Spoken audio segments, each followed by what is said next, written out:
کبھی کبھی ظرافت کی باتیں فرماتے تھے، ہنسی مذاق کی باتیں فرماتے۔ ایک دفعہ حضرت انس کو پکارا، حضرت انس صحابی رسول صلی اللہ علیہ وآلہ وسلم، ان کو پکارا تو فرمایا او دو کان والے۔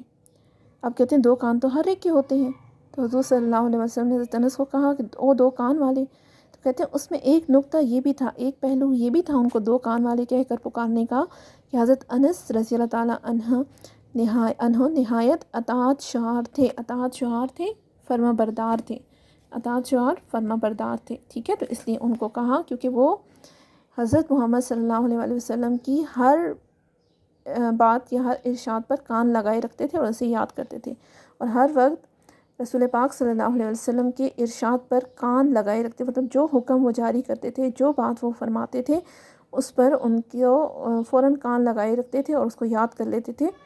حضرت انس کے چھوٹے بھائی کا نام ابو عمیر تھا، وہ کم سن تھے، وہ چھوٹے تھے ان سے، ٹھیک ہے، مطلب ابھی وہ بالغ نہیں تھے۔ بالغ مطلب ایسا بچہ جو کہ 16 سے 18 سال کی عمر تک ہو، کم سن اس سے چھوٹی عمر کا، اور ایک ممولہ پال رکھا تھا۔ ممولہ کسے کہتے ہیں؟ ممولہ دراصل ایک چڑیا کی طرح کا ہی پرندہ ہوتا ہے، اس کی جو دم ہے وہ لمبی ہوتی ہے، ویگ ٹیل اسے کہا جاتا ہے انگلش میں۔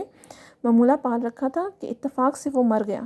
ابو عمیر کو بہت رنج ہوا، بہت دکھ ہوا ابو عمیر کو، ظاہری بات انہوں نے پالا ہوا تھا، اور بچے تو ویسے بھی اگر چوزے وغیرہ بھی پال لیں تو اس کے ساتھ ان کی اچھی خاصی اٹیچمنٹ ہو جاتی ہے، تو کہتے ہیں اتفاق سے وہ مر گیا۔ ابو عمیر کو بہت دکھ ہوا، صدمہ تھا۔ آپ صلی اللہ علیہ وسلم کو غمزدہ دیکھ کر آپ نے ان کو اداس دیکھا تو فرمایا ابو عمیر ممولے نے کیا کیا؟ انہیں کہا کہ تمہارے ممولے نے کیا کر دیا، تمہیں دھوکہ دے دیا، مطلب ہنسی مذاق کرتے ہوئے آپ صلی اللہ علیہ وسلم نے یوں فرمایا، ایسا مذاق آپ صلی اللہ علیہ وسلم فرماتے تھے۔ ایک شخص نے خدمت اقدس صلی اللہ علیہ وآلہ وسلم نے آ کر عرض کیا کہ مجھ کو کوئی سواری عنایت ہو، کہ آپ صلی اللہ علیہ وسلم کے پاس اگر کوئی سواری کوئی جانور ہے تو وہ مجھے آپ عنایت کر دیں۔ ارشاد ہوا کہ میں تمہیں اونٹنی کا بچہ دوں گا، تو آپ نے کہا ہاں ایک اونٹنی کا بچہ ہے وہ میں تمہیں دوں گا۔ اس نے کہا یا رسول اللہ میں اونٹنی کا بچہ لے کر کیا کروں؟ کہتے میں نے اونٹنی کا بچہ لے کر کیا کرنا ہے، مجھے کوئی اونٹ دے یا کوئی اور جانور دیں، اونٹنی کا بچہ تو چھوٹا سا ہوگا، میں وہ لے کر کیا کروں گا؟ آپ صلی اللہ علیہ وسلم نے فرمایا کوئی اونٹ ایسا بھی ہوتا ہے جو اونٹنی کا بچہ نہ ہو۔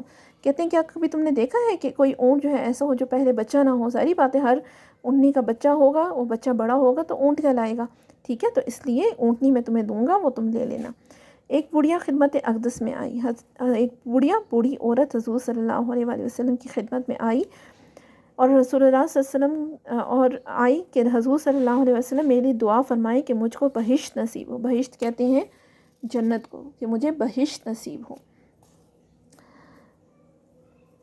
آپ صلی اللہ علیہ وسلم نے فرمایا بوڑھیاں بہشت میں نہ جائیں گی۔ آپ صلی اللہ علیہ وسلم نے اسے کہا کہ بوڑھی عورتیں تو کسی صورت بہشت میں نہ جائیں گی۔ اس کو بہت صدمہ ہوا، کہتے ہیں وہ بہت زیادہ جو ہے غمزدہ ہو گئی، اس کو دکھ ہوا کہ میں کیوں نہیں جاؤں گی جنت میں، اور روتی ہوئی واپس چلی، اور وہ یوں روتی ہوئی وہاں سے زاروں کے تار روتی ہوئی وہاں سے واپس چلی گئی کہ مطلب بوڑھی عورت ہوں اور میں نہیں جا سکتی جنت میں۔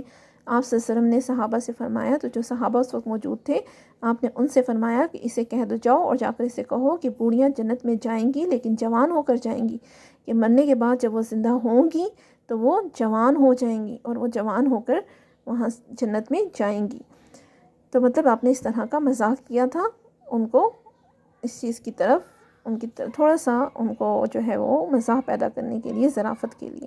ایک بدوی صحابی، بدو بتا دیا آپ کو، صحرا کا رہنے والا، خانہ بدوش، جن کا کوئی ٹھکانہ نہیں ہوتا، ٹھیک ہے۔ ایک بدوی صحابی تھے جن کا نام ظاہر تھا، ظاہر رضی اللہ تعالیٰ عنہ تھا۔ وہ دیہات کی چیزیں آپ صلی اللہ علیہ وسلم کی خدمت میں ہدیہ بھیجا کرتے تھے۔ ہدیہ سے کیا مراد ہے؟ ہدیہ کہتے ہیں تحفہ، وہ چیز جو تحفے میں دی جائے وہ ہدیہ کہلاتی ہے، ٹھیک ہے،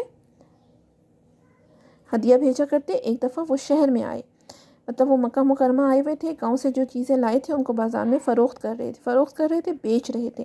اتفاقیہ طور پر، اتفاق سے آپ صلی اللہ علیہ وسلم ادھر سے گزرے، آپ وہیں بازار سے ہی گزر رہے تھے۔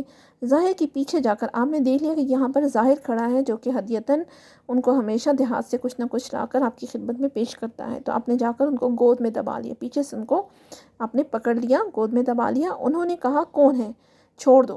مڑ کر دیکھا تو آپ صلی اللہ علیہ وسلم سرور دو عالم، دونوں جہانوں کے سردار حضرت محمد صلی اللہ علیہ وسلم تھے۔ اپنی پیٹھ اور بھی حضور صلی اللہ علیہ وسلم کی سینے سے لپٹا دی، پیٹھ، پشت، کمر، ٹھیک ہے، ان کے بالکل قریب کر دی، ان کے سینے سے